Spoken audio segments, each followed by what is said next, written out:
அனைவருக்கும் இனிய காலை வணக்கம். மேலாண்மை பொன்னுச்சாமி அவர்கள் எழுதிய வேறு வேறு சிறுகதை இன்றைக்கி உங்கள்கிட்ட பகிர்ந்து கொள்ள போகிறேன். இந்த சிறுகதையோடைய முக்கிய கதாபாத்திரமாக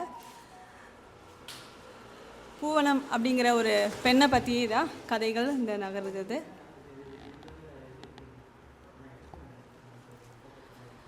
பொழுது சாய்ந்து சூரியன் மேற்கில் சாய்ந்துருச்சு. அன்றைக்கி நிழல்கள் எல்லாம் கிழக்கில் நோக்கி நகர்ந்து கொண்டிருக்கிறது. அதாவது சாயங்காலம் ஆயிடுச்சு அப்படின்னு சொல்கிறாரு. சாயங்காலம் ஆனதுக்கப்புறம் தான் பூவனம் வேலையிலேருந்து வீடு திரும்புகிறாங்க. அவங்க காலையில் 8 மணிக்கு கூலி வேலைக்கு போனவங்க, வயலில் வேலை செய்ய போனவங்க சாயங்காலம் 8-9 மணி நேரம் வேலை செஞ்சு வீடு திரும்புகிறாங்க. இப்போ பூவனம்க்கு என்ன வேலைன்னு பார்த்தோன்னா, வயலில் மிளகாய் செடிக்குள்ளே குனிந்து களை எடுக்கிற வேலை. அந்த வேலை காலையிலேருந்து நைட்டு வரைக்கும் அவங்க சாயங்காலம் வரைக்கும் செஞ்சு அவங்களுடைய குறுக்கெலும்பெல்லாம் வலி எடுக்க ஆரம்பிச்சிருச்சு. இருந்தாலும் அவங்க தொடர்ந்து வேலை செய்கிறாங்க. அவங்களுடைய உடம்புலோட ஒவ்வொரு இனுக்கும் என்ன சொல்கிறது, உட்காருன்னு கெஞ்சி கூத்தாடியது போல் அந்த உடம்புல இருக்கிற வலி அவளை கெஞ்சி கூத்தாடியது அப்படின்னு சொல்கிறாங்க. அந்த அளவுக்கு அவளுடைய உடம்பு வலியோடு அந்த பெண் காலையிலேருந்து சாயங்காலம் வரைக்கும் வேலை செய்கிறாள். வேலை செஞ்சுட்டு சாயங்காலம் வீடு திரும்பின உடனே வீட்டுக்குள்ளே வந்தவுடனே பெண்களுக்கு என்ன, வேலைக்கு போகிற பெண்கள் வீட்டுக்குள்ளே வந்தவுடனே ரெஸ்டெல்லாம் இல்லை. அவங்க வந்தவுடனே ஒரு தண்ணி குடிக்கிறாங்க. தண்ணி குடிச்சிட்டு சாயலாம் அப்படின்னு நினைக்கிறாங்க. கொஞ்ச நேரம் படுக்கலான்னு நினைக்கிறோன்னு என்ன ஞாபகம் வருது, பள்ளிக்கூடம் போன குழந்தைகளுடைய ஞாபகம் வருது. அந்த குழந்தைங்க ஓடி வந்துடுவாங்க. வந்தவுடனே அம்மான்னு சொல்லிட்டு தன்னுடைய மடியில் விழுந்து கும்மாளம் போடுறதையும் அந்த குழந்தைங்க கொஞ்சலும் அந்த பூவனத்துக்கு ஞாபகம் வருது. உடனே என்ன செய்கிறாங்க, வந்தவுடனே அந்த தன்னுடைய மகன் 3வது படிக்கக்கூடிய தன்னுடைய மகன் என்ன செய்வான், காப்பி இருக்காமா போட்டுட்டியாமா அப்படின்னு சொல்லிட்டு அவளாக கேட்குறதும், தன்னுடைய மகள் சாப்பிட்றதுக்கு ஏதாவது இருக்காமா அப்படின்னு சொல்லிட்டு அவள் அமுங்கிய குரலில் ஆர்வமாக கேட்குறது அவளுக்கு ஞாபகம் வருது. வீட்டில் ஒன்றும் இல்லை, சாப்பிட்றதுக்கு என்ன இருக்குது, நான் தான் ஆத்தா தான் இருக்கிறேன், என்னை பிச்சு தின்னுங்க அப்படின்னு சொல்லக்கூடிய ஒரு என்ன சொல்கிறது, ஒரு சோர்வில் இருக்கக்கூடிய அந்த பெண்ணு தன்னுடைய குழந்தைகிட்ட அப்படி சொன்னால் அந்த அழகான பூச்செண்டுகள் என்ன செய்யணும், வாடிரும் அப்படின்னு சொல்லிட்டு என்ன செய்கிறா, உடனே அந்த குழந்தைகளுக்காக ஏதாவது செய்யணும் அப்படின்னு சொல்லிட்டு வீட்டிலேருந்து அவளுடைய சோர்வையும் அவளுடைய அயர்வையும் காலையிலேருந்து வேலை செஞ்சுட்டு வந்து அந்த வலியையும் என்ன செய்யுது பொருட்படுத்தாமல் கிளம்பி வெளியே போகிறா, கடைக்கு போகிறா. முதல்ல போய் நம்ம இவங்ககிட்ட கூலி வாங்கிட்டு வந்துடலாம், புஞ்சைக்காரங்கிட்ட போய் கூலி வாங்கலாம்னு சொல்லிட்டு புஞ்சைக்காரங்கிட்ட போகிறாங்க. அங்கே போனோன்னா அந்த புஞ்சைக்காரர் முக்கியம் முடங்குறாங்க. கூலியை கொடுக்கறக்கு முக்கியம் முடங்கி 15 ரூபாய் சம்பளத்தை எடுத்து கொடுக்குறாங்க. 15 ரூபாய் சம்பளம் கொடுக்கறக்குள்ளே 15 முகத்தில் கோணலை வச்சுட்டு கொடுக்குறாங்க. வந்துடுறாங்க கூலிக்காரங்க, காலில் நெருப்பை கட்டிக்கிட்டு வந்துடுறாங்க. கூலின்னு சொல்லிட்டு இவங்களுக்கு சம்பளத்தை கொடுத்தே என்ன ஆகுது, நம்மளுடைய வருஷ வெள்ளாமெல்லாம் கரைஞ்சி போயிடுதுன்னு சொல்லிட்டு அவங்க முழங்கிக்கிட்டே சம்பளத்தை கொடுக்குறாங்க. இவளுக்கு பூவனத்துக்கு எப்படி இருக்குன்னா, அந்த சம்பளம் உழைச்ச காசை வாங்குறது எப்படி இருக்குது, பிச்சை காசு வாங்குற மாதிரி இருக்குது, பிச்சை கொடுக்குற மாதிரி அவங்க அப்படி கொடுக்கக்கூடியவங்களாக இருக்கிறாங்க.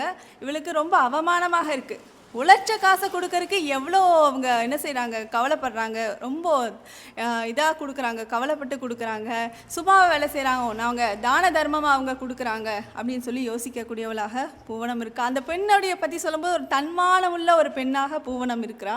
கஷ்டப்படக்கூடிய ஏழை பெண்ணாக இருந்தாலும் ஒரு தன்மானத்தோடு வாழணும் அப்படிங்கிற ஒரு பெண்ணாக வாழும்போது அந்த சம்பளத்தை அவங்க திட்டிக்கிட்டே கொடுக்கும்போது அவளுக்கு ரொம்ப கஷ்டமாக இருக்குது, அவமானமாக உணர்றா. கூலி ஆளுக அந்த புஞ்சையில் வேலை செய்யலைன்னா அந்த வெள்ளாமை விளையுமா அப்படின்னு சொல்லி யோசிக்கிறா. கூலி ஆளுக கால் படலைன்னா அந்த புஞ்சையெல்லாம் என்ன ஆகுது, வெறும் மண்ணு தானே.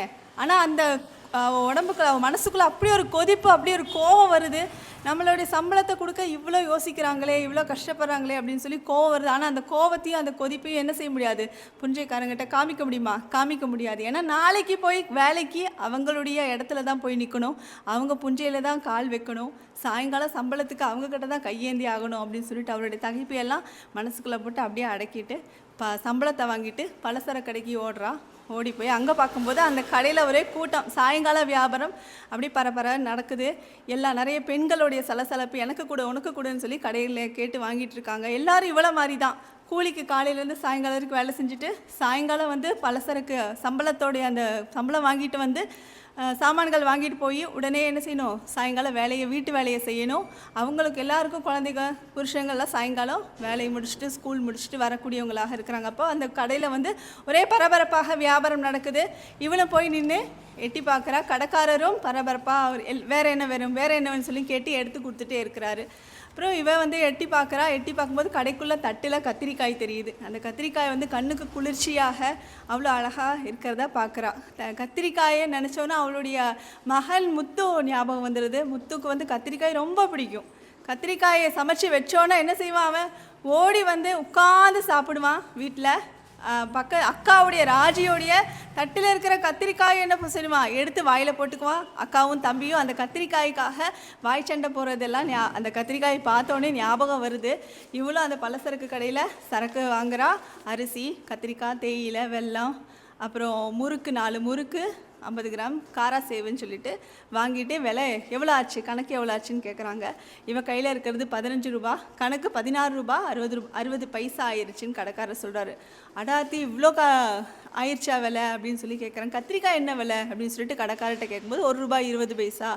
அடக்கிறகமே கத்திரிக்காய்க்கு இந்த விலையா அப்படின்னு சொல்லிட்டு அவங்க மனசுலேயே முணுமுணுத்துக்கிறாங்க. என்னம்மா என்னாச்சு, விலைவாசியை நினச்சா எனக்கு மனசுக்குள்ளே பக்குன்னு தீ பிடிக்குது அப்படின்னு சொல்லி அந்த பொண்ணு சொல்கிறாங்க. அதுக்கப்புறம் என்ன செய்கிறாங்க, அவங்களுக்கு 1 ரூபா வந்து பால் வாங்கறதுக்கு வேணும். அதனால் 15 ரூபாவை கடைக்காரர்கிட்ட 14 ரூபாவை கொடுத்துட்டு கிளம்பும்போது கடைக்காரருடைய முகம் சகஜத்தன்மையிலேருந்து மாறுது. கணக்கு பாதியில் வச்சுட்டு போகிறாங்க அப்படின்னு சொல்லிட்டு மிச்சம் அப்படின்னு கடைக்காரர் கேட்குறாரு. மிச்சம் கணக்கில் எழுதிக்கோங்க அப்படின்னு சொல்கிறாங்க. கணக்கில் முதலையே பாக்கி இருக்குது, அதிகமாயிட்டே போகுது அப்படின்னு சொல்லவும் அவளுக்கு வந்து ரொம்ப சங்கடமாயிருச்சு. அந்த ஒரு தன்மானம் உள்ள பொண்ணாச்சே ஒரு அவமானமாக உணர்றா. பாக்கி எங்கே கொடுத்துட்டு போன அந்த கடைக்காரர் ஒரு எரிச்சலோட முகத்தோடு சொல்லும்போது அந்த பூவனத்துக்கு ஒரு மாதிரி அவமானமாக உணர்றா. கத்திரிக்காயை எதுக்கு வாங்கினோம், வாங்காமே இருந்திருக்கலாமே அப்படின்னு சொல்லிட்டு யோசிக்கிறா. தன்னுடைய குழந்தையோடைய ஆசைக்காக வாங்கிட்டேன், அந்த குழந்தை ரொம்ப ஆசைப்படுவான், அந்த கத்திரிக்காயை சாப்பிடும்போது ரொம்ப பிரியப்படுவாங்கிறதுக்காக வாங்கிட்டேன், இனிமேல் வாங்கியிருக்கக்கூடாதோ, கடனையாவது என்ன செஞ்சுருக்கலாம், குறைச்சிருக்கலாம், கடனை அதிகமாக்காமல் வச்சுருக்கலாம்னு சொல்லிட்டு யோசிச்சுட்டு என்ன செய்கிறா, 14 ரூபாய் கொடுத்துட்டு கணக்கில் வச்சுக்கோங்க, நான் கொடுத்துட்றேன், சீக்கிரம் சீட்டு முடிஞ்சோடனே உங்கள் கடனை அடைச்சிட்றேன் அப்படின்னு சொல்லிட்டு கிளம்புறா. சரக்கு வாங்கியாச்சு. அடுத்தது பால் வாங்கணும். பால் எங்கே போய் வாங்கணும், சொசைட்டியில் போய் வாங்கணும். அங்கேயும் பெரிய க்யூ நிற்குது. இப்போ அந்த சொசைட்டியை பார்க்கும்போது இவளும் க்யூவில் போய் நின்றுக்கிறா. நினச்சி பார்க்குறா, முதல் காலத்துலலாம் இந்த சொசைட்டியெல்லாம் வராதப்போ என்ன செய்வாங்க, மாட்டு வளர்க்குறவங்ககிட்ட போய் பால் வாங்கிட்டு வருவாங்க. அவங்களும் ரொம்ப வெள்ளை மனசோடு என்ன செய்வாங்க, பாலை கொடுக்குறதும், பாலில் நிறையா இருக்கிற பாலில் மோர் போட்டு வைக்கிறதும், இலவசமாக மோர் கொடுக்குறதும் இருப்பாங்க. இப்போல்லாம் அது இல்லை, அதெல்லாம் கிடைக்கிறது இல்லை. அந்த மோர்லேருந்து உரை போட்டு மோரை போட்டு இலவசமாகவே கொடுப்பாங்க. குழந்தை பிறந்த வீடுகளுக்கு பாலை வந்து இலவசமாக கொடுப்பாங்க. இப்போல்லாம் அந்த பால்காரங்களுக்கே பால் இல்லை. அவங்க என்ன செய்கிறாங்க, எல்லாமே காசாகி போச்சு இந்த உலகத்தில். அந்த பாலையும் கொண்டு போய் காசுக்கு விற்றுட்டு அவங்க வீட்டிலே பால் இல்லாத ஒரு நிலைமை கூட இந்த காலத்தில் வருது அப்படின்னு சொல்லி நினச்சிட்டே பாலை வாங்கிட்டு வீட்டுக்கு போகிறா. வீட்டுக்கு குழந்தைங்க வர நேரம் ஆயிடுச்சு. வீட்டுக்கு போனோன்னா சீக்கிரம் அடுப்பை பற்றி ஒரு பக்கம் காப்பிக்கு தேயிலை வெல்லமெல்லாம் போட்டு கொதிக்க வச்சு ஒரு பக்கம் அரிசியை கொதிக்க வச்சுட்டு இருக்கிறா. கொதிக்க வைக்க அவளுடைய பழைய நினைவுகள் வருது. அவளுக்கு 6 மாதம் முன்னாடி தான் அவளுடைய கணவன் வந்து இறந்து போயிடுறாரு. இப்போ அந்த கணவன் இருக்கும்போது அவளுக்கு இந்த நிலைமை இல்லை. 2 பேரும் சம்பாதிப்பாங்க. அந்த குடும்பம் சுமூகமாக போயிட்டு இருந்தது.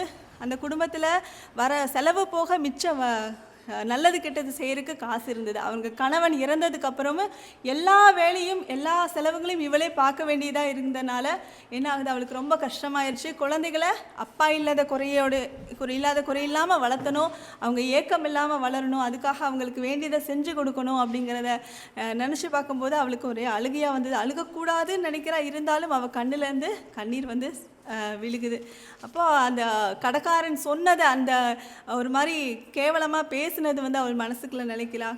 கத்திரிக்காய்க்காக அந்த கடைக்காரன் பாக்கி வச்சுட்டு வந்துட்டோமே, கத்திரிக்காய் வாங்காமல் வந்திருக்கலாம் அப்படின்னு சொல்லிட்டு யோசிச்சுட்டு அவளுக்கு அழுக வருது. அதுக்குள்ளே என்ன ஆகுது, கடவுளை நினச்சிட்டு அழுகிறா. மகன் வந்துடுறான், முத்து வந்துடுறான். ஓடி வந்து அவனுடைய ஓடி வர சத்தம், ஸ்கூல்லேருந்து பையன் தூக்கிட்டு ஓடி வர சத்தம் கேட்டோன்னே தன்னோட அழுகையெல்லாம் தொடச்சிட்டு சுதாசனம் தன்னைத்தானே ஆசுவாசப்படுத்திக்கிறா. முத்து வந்தோடனே காப்பி ரெடியாம்மா, காப்பி ஆயிடுச்சாம்மா அப்படின்னு சொல்லிட்டு ஓடி வந்து கட்டி பிடிச்சி அம்மாவை கட்டி பிடிச்சி அந்த குழந்தை கேட்குது. உடனே எல்லாம் ரெடியாக இருக்குப்பான்னு சொல்லிட்டு அந்த குழந்தைக்கு காப்பியும் அந்த முறுக்கு வேணுமா காரசேவு வேணுமான்னு சொல்லிட்டு கேட்குறாங்க. 2மே வேணும் அப்படின்னு சொல்லி அந்த குழந்தை கேட்குது. அந்த 2லேயும் அக்காவுக்குன்னா பாதி பாதியாக சாப்பிட்டுக்கிறோன்னு சொல்லிட்டு அந்த குழந்தை தன்னுடைய சட்டையை நீட்டி அதில் முறுக்கையும் காராசேவையும் வாங்கிக்கிறான்.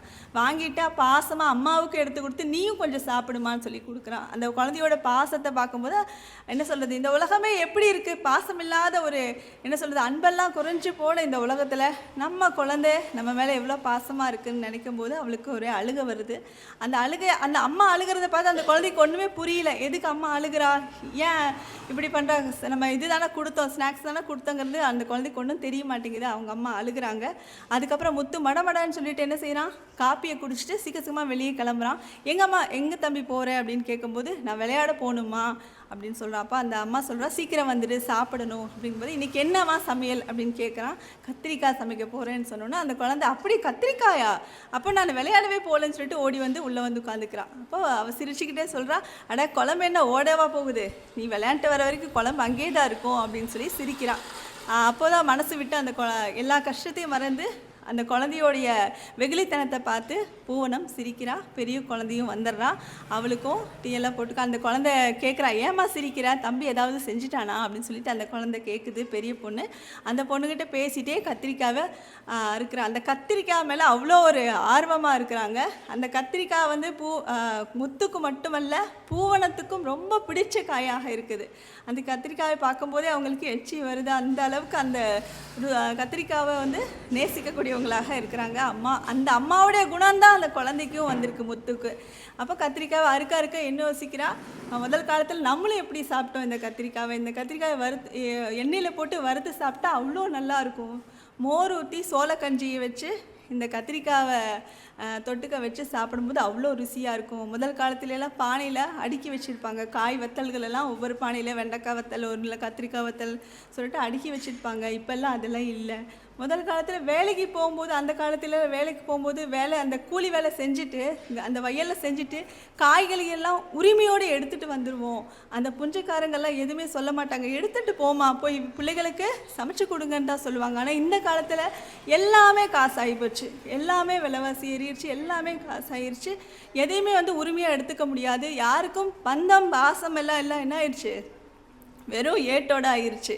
எனது தாயானாலும் பிள்ளையானாலும் வாயும் வயிறும் வேற அப்படி ஆயிடுச்சு. எவ்வளோதான் சொந்த உறவாக இருந்தாலும் வாயும் வயிறும் வேறங்கிற அந்த கசப்பான நிஜம் வந்து இன்னைக்கு உலகத்தில் வந்து நிழலாடிட்டு இருக்கிறதுங்கிறத அவள் பார்க்குறா.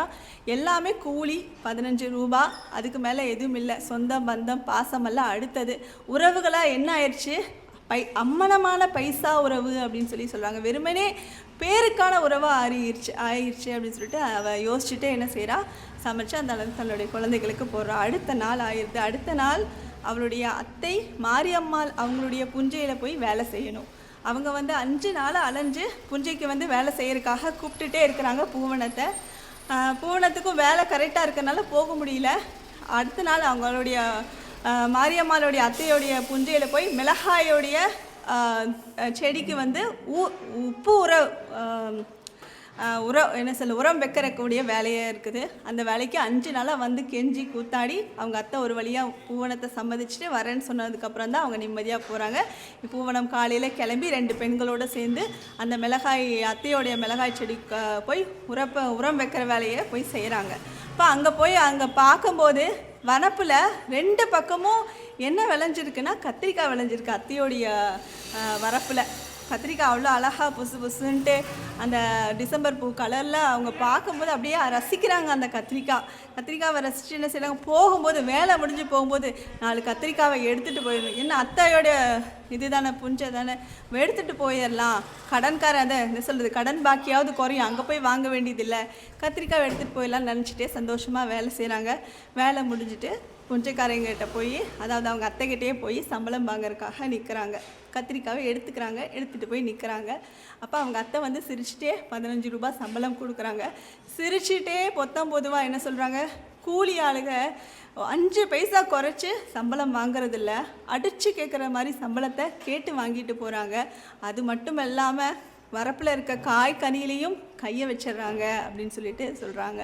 இவளுக்கு அப்படியே ஆணி அடித்த மாதிரி இருக்குது. அவங்க அத்தை சிரிச்சிட்டே செருப்பால் அடிக்கிறாங்க அந்த அத்தை.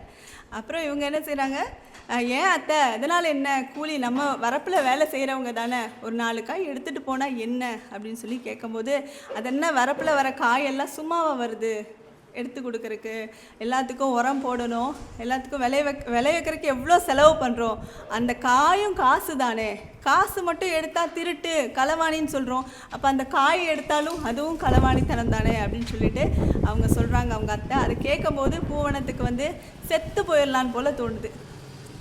அவளால் அதை தன்மானம் உள்ள பொண்ணாச்சே, அந்த பொண்ணுக்கிட்ட அந்த ஒரு வார்த்தை கேட்கும்போது அவளால் என்ன செய்யுது, அந்த வார்த்தை அவளுக்கு இடியாக விழுகுது, செத்து போயிடலாம் போல் தோணுது. வீட்டுக்கு வந்துடுறா கூலியை வாங்கிட்டு. வீட்டுக்கு வந்தோடனே அந்த குழந்தை வருது, ஸ்கூல் முத்து காப்பி குடிச்சிட்டு வெளியே விளையாட போனவன் திரும்பி அம்பு அடித்தாத மாதிரி திருப்பி ஓடி வரான். ஓடி வந்து அம்மா அம்மா குப்பையில் கத்திரிக்காய் கிடக்குதுமா, யாரும்மா போட்டா, நீயாம்மா போட்ட, எதுக்குமா போட்ட அப்படின்னு சொல்லி கேட்குறான். அவன் ஒன்றுமே பேச மாட்டேங்கிறான். பூவனம் அந்த அடுப்போட தீயவே அப்படியே வெறிச்சு பார்த்துட்டே இருக்கிறான். அப்போ அந்த கத்திரிக்காய் நல்லா இருக்குமா, நல்ல கத்திரிக்காயாக இருக்குது, ஆசையாக இருக்குது, நான் போய் எடுத்துகிட்டு வரட்டுமா அப்படின்னு சொல்லி அந்த குழந்தை கேட்குது. அப்போ அந்த பூவனம் சொல்கிறா, குப்பையிலே போட்டதும் மயானத்திலையும் போட்டதையும் திருப்பி எடுக்கக்கூடாது, அது வளமுறை இல்லை அப்படின்னு சொல்லி அந்த குழந்தையோடைய முகத்தை பார்த்து பேசுறதுக்கு அவளுக்கு முடியலை. அவள் நெருப்பை பார்த்தே பேசுகிறான். அப்போ அந்த குழந்தை ஏங்குது, அம்மா கத்திரிக்காயில் வெளியில் கிடந்து வாடி போயிரும்மா, எடுத்துகிட்டு வரேம்மா அப்படின்னு சொல்லும்போது அந்த பூவனம் ஒன்றுமே பேச மாட்டேங்கிறான். அந்த தீயவே வெறிச்சு பார்த்துட்டே இருக்கிறா. அவள் பூவனத்தோடைய உள்ளத்தில் தீ வனமாக மாறி இருக்கு அப்படின்னு சொல்லி ஆசிரியர் முடிக்கிறாரு. அதாவது இந்த உலகத்தில் ஏழைகள் தன்மானத்தோடு வாழ்கிறது ரொம்ப கஷ்டம். பூவன் இந்த கதையில் சொன்ன மாதிரி ரொம்ப கஷ்டம். என் தன்மானத்தோடு வாழ்கிறது ரொம்ப சிரமமான ஒரு சூழ்நிலை தான். உலகத்தில் சொந்தம் பந்தம் சொத்து சுகம் எல்லாமே காசாக மாறிடுச்சு. எல்லா விஷயங்களும் காசுக்காக தான் மனிதன் வாழக்கூடியவனாக மாறிட்டான். மனிதனுக்காக காசு போய் காசுக்காக மனிதன் அவன் எந்த சொந்தங்கள்கிட்ட பழகினாலும் நண்பர்கள்ட்ட பழகினாலும் எதுக்காக பழகினா, அவன்கிட்ட ஏதாவது ஆதாயம் கிடைக்குமா, அவங்ககிட்ட இருந்து ஏதாவது நமக்கு கிடைக்குமா அப்படிங்கிற சூழ்நிலையில் தான் இப்போத்து மனிதர்கள் வாழக்கூடியவங்களாக இருக்கிறாங்க. அந்த நேசத்துக்கு பின்னாடி ஒரு என்ன இருக்குது, சுயநலம் ஒளிஞ்சிருக்கக்கூடியதாக இருக்கிறது. இந்த மாதிரி சூழ்நிலையில் வாழக்கூடிய நம்ம குழந்தைகளுக்கு என்ன சொல்லித்தரணும், இயந்திரத்தனமான இந்த வாழ்க்கையிலேருந்து மாறி சொந்தம் பந்தங்களோடு இணைந்து வாழக்கூடிய ஒரு உறவை பிணைக்கக்கூடிய வாழ்க்கையை நம்ம குழந்தைகளுக்கு இனிமேலையாவது கற்றுத்தரணும். உலகம் அப்படித்தான் இருக்குது, நாம் மாறலாம். நன்றி.